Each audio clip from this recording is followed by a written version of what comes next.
Hi friends, welcome to Bommu's kitchen. Bommu's கிச்சன்ல நாம இன்னைக்கு என்ன பார்க்க போறோம்னா பால் ஆடையில இருந்து வெண்ணெய் எடுக்கிறது பார்க்க போறோம். வாங்க பார்க்கலாம். முதல்ல ஐஸ் கியூப்ஸ் எல்லாம் போட்டுக்கோங்க. அப்புறம் நம்ம பாலாடை கலெக்ட் பண்ணி வச்சிருக்கோம். 15 நாள் பாலாடை ஃப்ரெண்ட்ஸ். இது போட்டுக்கோங்க. அதை கொஞ்சம் கொஞ்சமா கூட போட்டுக்கோங்க. இந்த பாலாடை எப்படி எடுத்து வச்சேன்னா 15 நாள் பாலாடை எடுத்து வச்சு ஃப்ரீசர்ல வைக்கணும் ஃப்ரெண்ட்ஸ். ஃப்ரீசர்ல வச்சுட்டு அப்புறமா நம்ம எடுத்து ஒரு நாள் வெளியில வச்சு அது கூட கொஞ்சமா ஒரு அரை ஸ்பூன் தயிரோ மோரோ கலந்து வச்சோம்னா அது வெண்ணெயெல்லாம் பிரிஞ்சு வந்துடும் ஃப்ரெண்ட்ஸ்.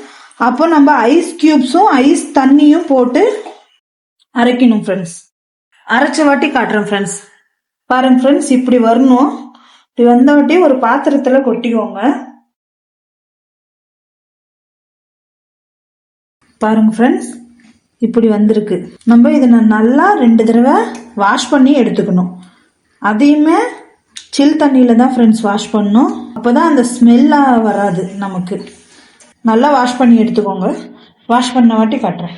நல்லா 2 தடவை வாஷ் பண்ணி எடுத்துட்டேன். இப்படி வெள்ளையா தண்ணி வர வரைக்கும் வாஷ் பண்ணிடுங்க. எனக்கு பார்த்துட்டீங்கன்னா கிட்டத்தட்ட இது 15 நாள் பால், ஒரு நாளைக்கு 1 லிட்டர் பாலில் எடுத்த வெண்ணெய். இது பார்த்துட்டீங்கன்னா 450 கிராம் வருது ஃப்ரெண்ட்ஸ். இதை இப்போ எப்படி நெய்யாக்கலான்னு பார்க்கலாம் வாங்க. சுத்தமான ஒரு வாணலி எடுத்துக்கோங்க ஃப்ரெண்ட்ஸ். இதில் நம்ம இந்த வெண்ணெய் சேர்த்துக்கலாம். இது நல்லா கரையிட்டோம், பார்க்கலாம். பாருங்க ஃப்ரெண்ட்ஸ், இப்படி மீடியம் ஃப்ளேம்ல வச்சுக்கோங்க. நான் மீடியம் ஃப்ளேம்ல வச்சிருக்கேன், பார்த்துக்கோங்க. இது நல்லா கரையிட்டோம்.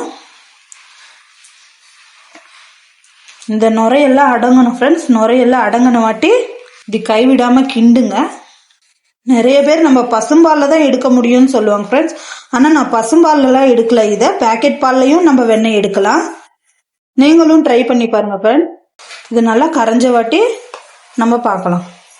பாருங்க ஃப்ரெண்ட்ஸ், இந்த ஸ்டேஜில் நம்ம ஒரு கொத்து முருங்கை இலை எடுத்து வச்சிருக்கேன். அதை அப்படியே போட்டுக்கலாம்.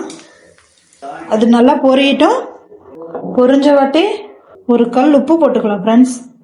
பார்த்தீங்கன்னா வீட்லேயே சுத்தமான நெய் ரெடி. பாருங்க ஃப்ரெண்ட்ஸ்,